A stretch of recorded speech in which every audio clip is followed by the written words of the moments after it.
我是柯南，我现在在通辽市通辽森林公园的北门，今天打算去逛一逛通辽森林公园，我们一起出发。首先看到的是一座圆形的广场，这是马头琴广场。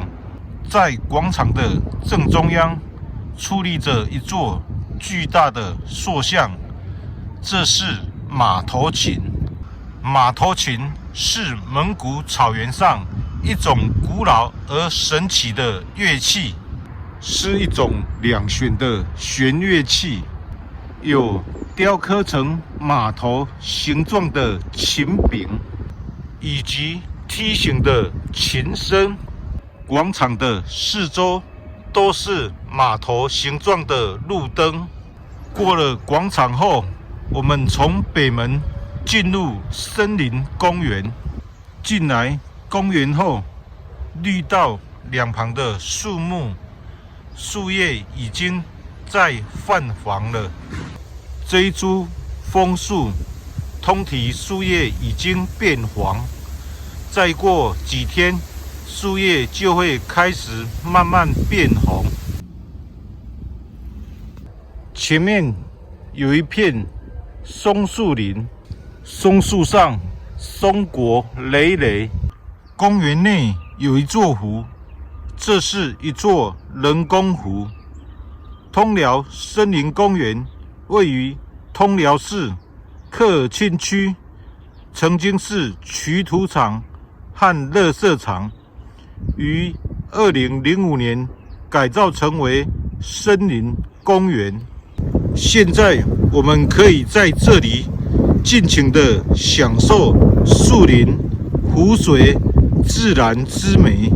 前面有一组雕塑，展现着天伦之乐。湖中有一座湖心岛，有曲桥加以连结。现在道路两旁是笔直的白桦树，前面有座枯树的造型，形象逼真。前面有一座花圃，花圃内种满了马鞭草以及天人菊。花圃的四周种满了青翠的松树，一整排的白桦树矗立在道路的两旁，非常的壮观。现在连这一棵马尾松的树叶已经慢慢变黄了。中秋已过，已经慢慢进入深秋了。